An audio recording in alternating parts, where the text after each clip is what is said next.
Happy spooky season once again, guys and girls. Welcome to the first part of this special look at the history of horror movies. In part 1 I will cover Silent era and early Gothic monsters, where I will be looking at some of the early classics and their influence on future horror movies and future directors also. This first episode is free on YouTube, but all future episodes will only be available to channel members or on patrons. So in this series I will take a look at some of the classic monster movies. It's alive! It's alive! It's alive! As I get deeper into the 60s and then the 70s, I will take a look at the start of the slasher era and how that changed horror.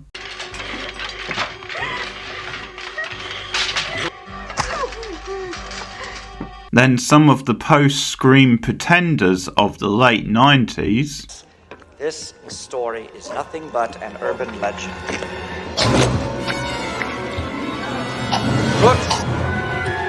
The series will also look at the growing influence of the more extreme and experimental Asian cinema coming out of the late 90s and early 2000s.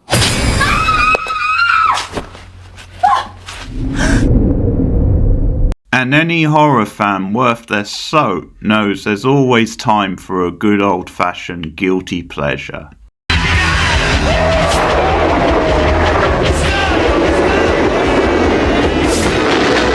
The scientist and film producer George Méliès produced a series of Gothic short devil movies which are considered the very early horror movies. The House of the Devil, from all the way back in 1896, not even I was around then, is considered to be the first known horror movies. Ziron Pina Ladasu says the film was originally conceived as a comedic work. It offers up many of the commonplaces associated to the horror genre: an enchanted castle, the living dead, and even transformation of a man into a bat, making it the first ever vampire film.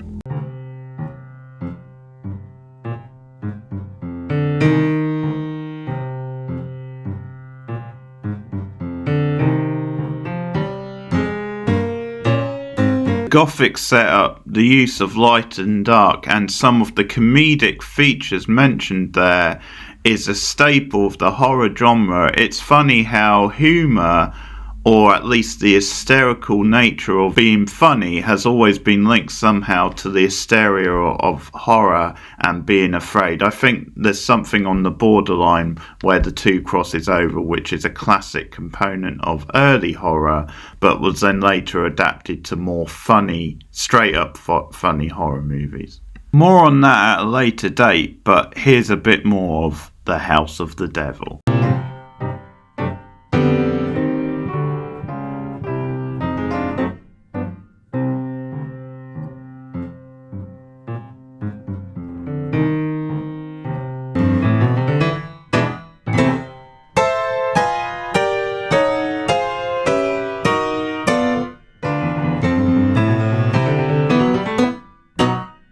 A lot of the very early horror was coming out of European countries because of Hollywood focusing more on things like screwball or like early historical or western type films.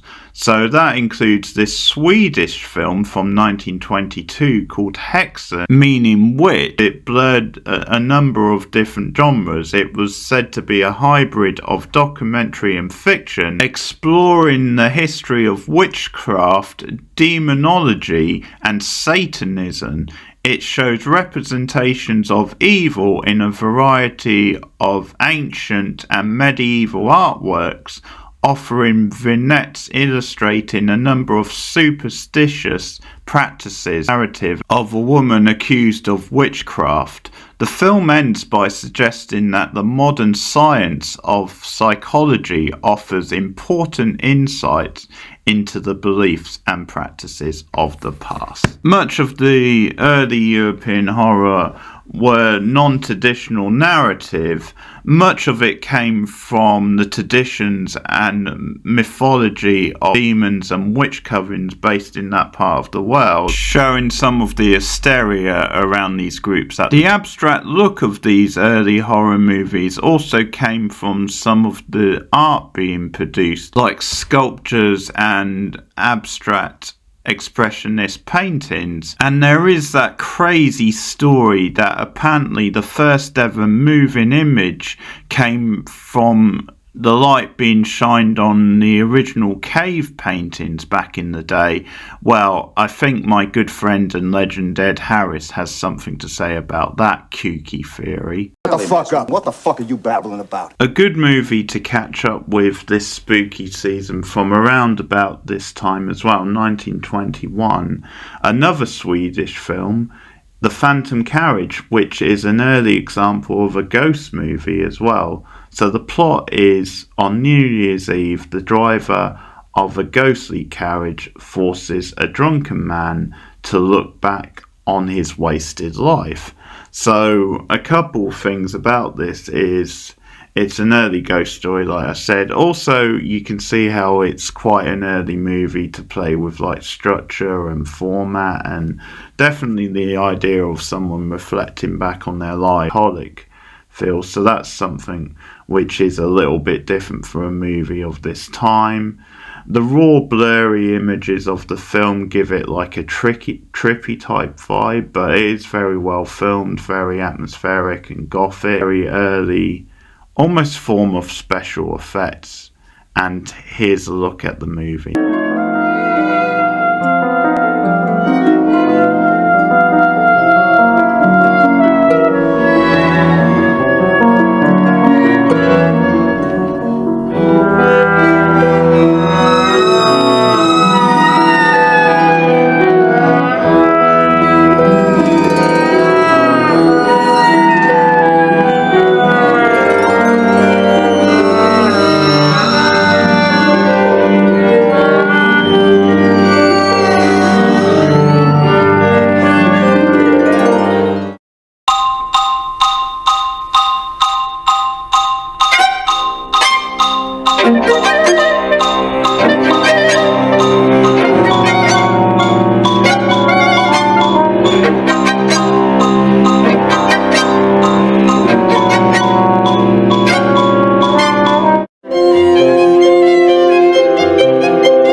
Around this time you were also starting to get some of the very early monster movies that would be a part of horror cinema so much in its early years, and also this idea of a Gothic castle being the main setting for horror movies, sense of mystery and fun, but also the sense that the villain of the movie would be like this sort of unhinged sort of genius and method to his madness, and that kind of manifested itself in like the Dracula character, or Nosferatu, which was a very early version of the Dracula character, and what many silent movie fans hold up as a classic, that being the Nosferatu from 1925, directed by the very famous German director F.W. Monroe, for new interpretations and an updating of the text, and maybe something a bit more edgy as we move along in times. And that could be seen in the later version of that movie, 1979's cult favourite from Werner Herzog, starring crazy art house actor Klaus Kinski in the lead role. Him and Herzog had a love-to-hate relationship. They almost killed each other more than once, and maybe in a perverse sort of way that actually added to the quality of the final movie. I'll play you a clip of that movie, and then there will be a clip of Mark Kermode talking about it.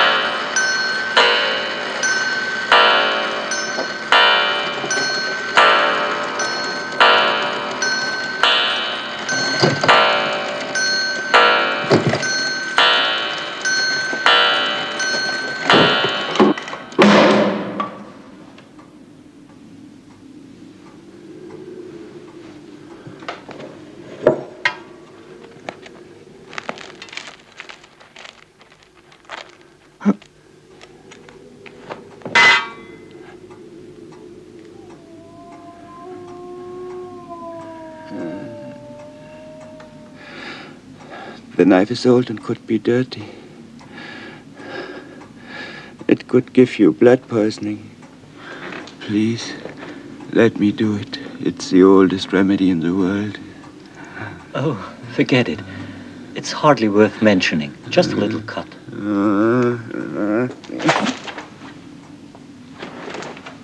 W. Murnau's expressionist 20s horror film was essentially an uncredited adaptation of Bram Stoker's Dracula, changing the names but retaining the details of Stoker's source. As a result, the BBFC actually banned Nosferatu in the UK after Stoker's widow threatened to sue for copyright. By the time Herzog came to remake Nosferatu, copyright on the original source was no longer an issue, so his version reverts to the original names, with Bruno Gantz's Jonathan Harker leaving behind his beloved Lucy, played by Isabella Gianni, and travelling far to the lair of Dracula, where Klaus Kinski's vampire awaits. Herzog described Murnau's Nosferatu as the most important film ever made in Germany, and saw his movie as establishing a link between the great expressionist cinema of the 20s and the German film renaissance of the 70s.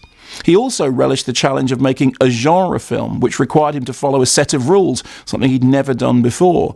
But most importantly, he wanted to work again with Klaus Kinski, whose bald head, bat-like ears and centrally placed fangs are clearly modelled on Max Schreck's inhuman appearance in Murnau's film, but who somehow manages to make this iconic role entirely his own.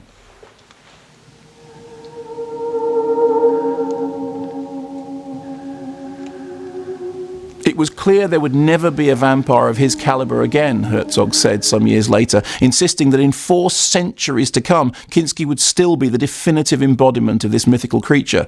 Well, we may be only 4 decades away from Herzog's Nosferatu, but so far, Kinski still looks unsurpassable. I like how the German and European tradition has continued on in the character and in the story, with Herzog, a German director, bringing a more European, less mainstream, oddball feel to the text.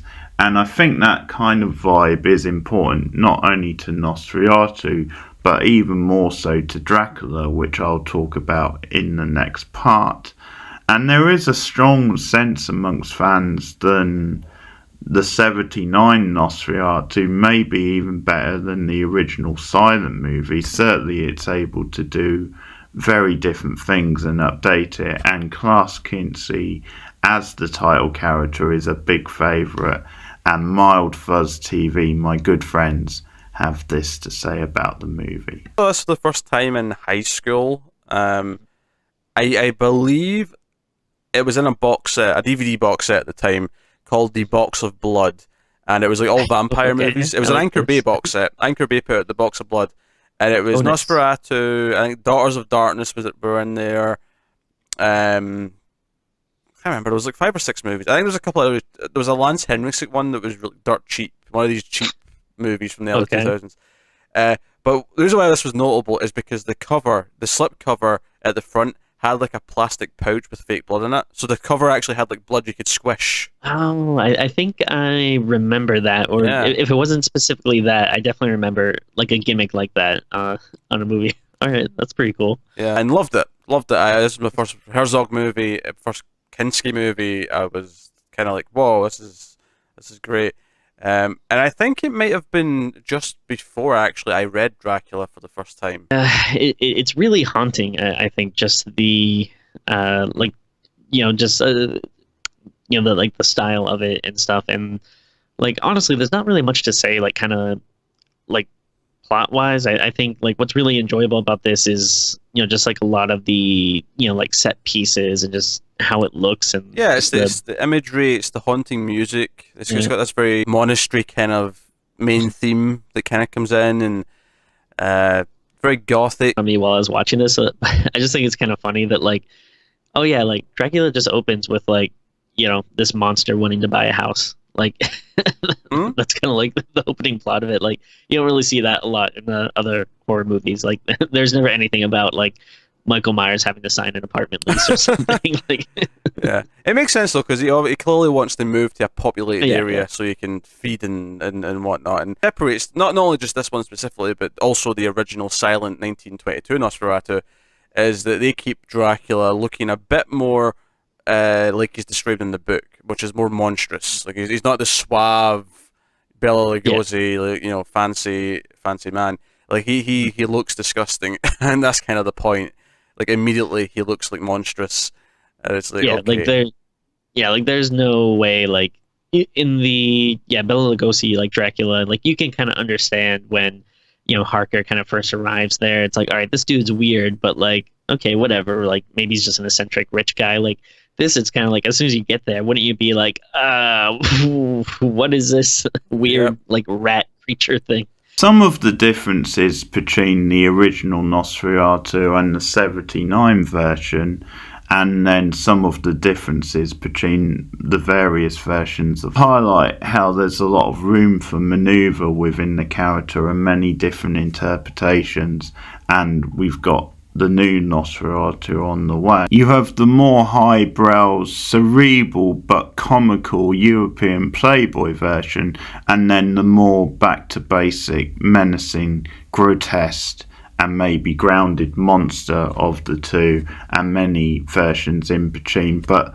something Tim picked up on there is something which maybe gives character a different feel and goes back to this idea of classic horror having a touch of the hysterical about it and a sense of campy fun, and how you can poke fun of the mystery surrounding the character and the story, some of the plot holes, and maybe how seriously the early versions of the character takes itself. The look of the character can also be recreated and parodied in such a way, and that's of course something we've seen recently in the very deadpan New Zealand What We Do in the Shadows movie.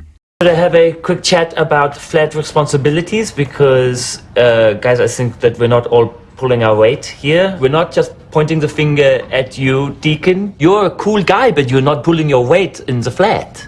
Oh, I'm glad to hear that I'm cool.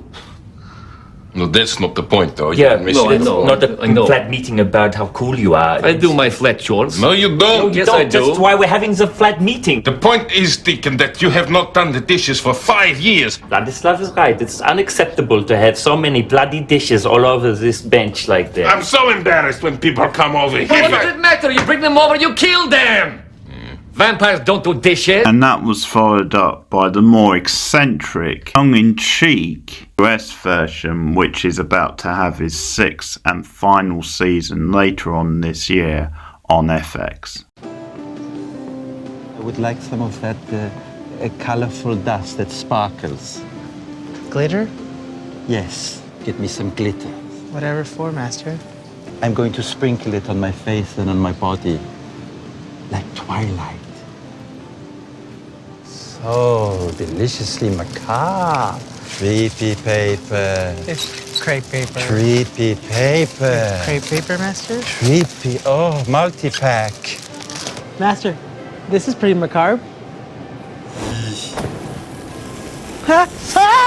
The original Nosferatu has its link to the German Expressionism movement, a movement of movies and artwork which came out in the 1920s in Germany on the back of most foreign movies being banned.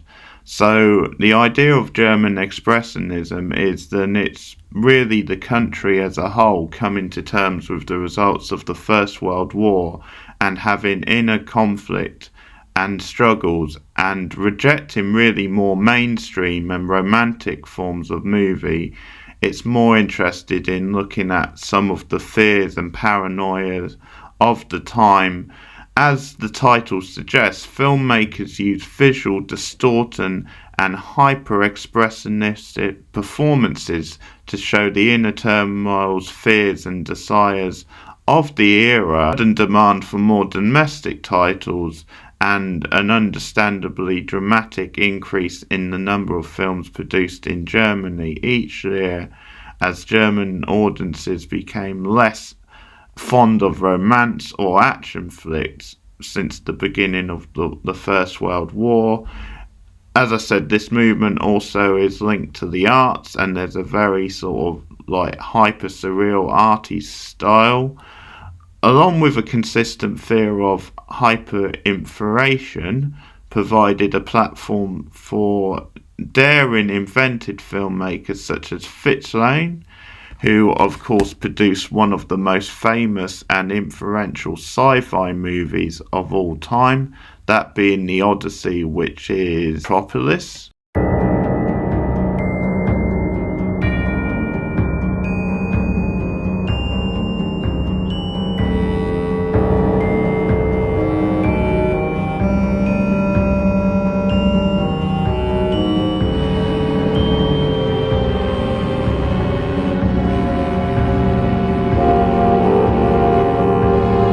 Fritz Lang, the director of Metropolis, has said, "I am profoundly frustrated by cruelty, fear, horror and death. My films show my preoccupation with violence, the pathology of violence." Boy, at least he's honest, right? And that might explain Fritz Lang's involvement in another genre of the time which was famous when he went to the States, this is, and that is the film noir. He was a big director of film noir, so it kind of goes to his state of mind and some of his ideals without doubt. So the German Expressionism movement had influenced many people, including the classic art house director Ingmar Bergman, to people like David Lynch, and also to Tim Burton.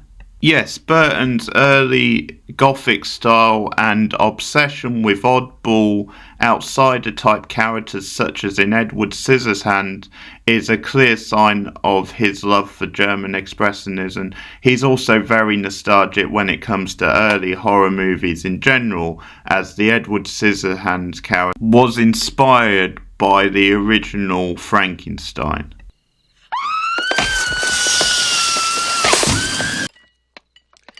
I don't know what it is. They reach a certain age, they develop these gland things, their bodies swell up, they go crazy. List of German Expressionism movies include Nerves from 1919 by director Robert Innert, also Opium 1920 by, again, so one of the big ones, as I said, Fritz Lang's Metropolis. You also have a film called Power, which was directed by Hans Weinkmeister. Very German name, I've got to say. And perhaps the most famous one, apart from Metropolis, and the most famous in the horror genre, is The Cabaret of Dr. Caligari from 1920. This one directed by Robert Vaughn. So, in this movie, a sinister hypnotist called Dr. Caligari uses a symbolist to commit murders.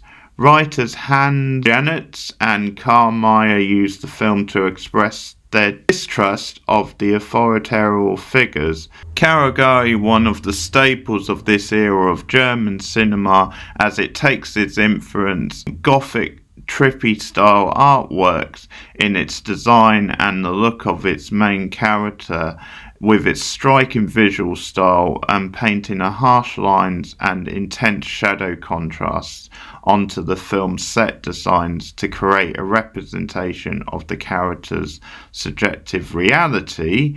And this distinctive style was later adopted by director Tim Burton for such films as A Nightmare Before Christmas and Edward Scissorhands, as I mentioned, and its influence changing ever since then. And it just shows you how many different kinds of movies have come out or been inspired by the style of German Expressionism. So it's fun to think how it all started in this like post-World War German movement of movies many years ago.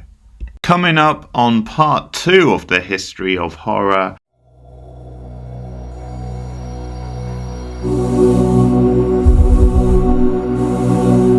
I will dig into some of the classic monster movies of the post-World War era, including some of the classics from the Universal Monster era, Dracula, Frankenstein, The Wolfman, The Mummy, The Invisible Man, and many, many more, and some of the subgenres and also sequels that bled out of those movies. That's coming up on part 2. The essence of Dracula always has been this, as you say, a sort of weird combination of revulsion and attraction because he's forbidden. So, you know, the idea of this European aristocrat entering bedrooms at night is obviously not meant to be the correct way of doing things, but that was its attraction of the mad, bad, and dangerous to know. And someone tapping at your window at 3 a.m.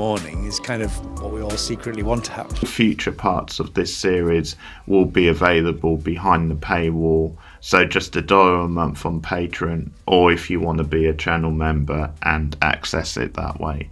But thanks for listening. Have a fun spooky season. See you again soon, guys.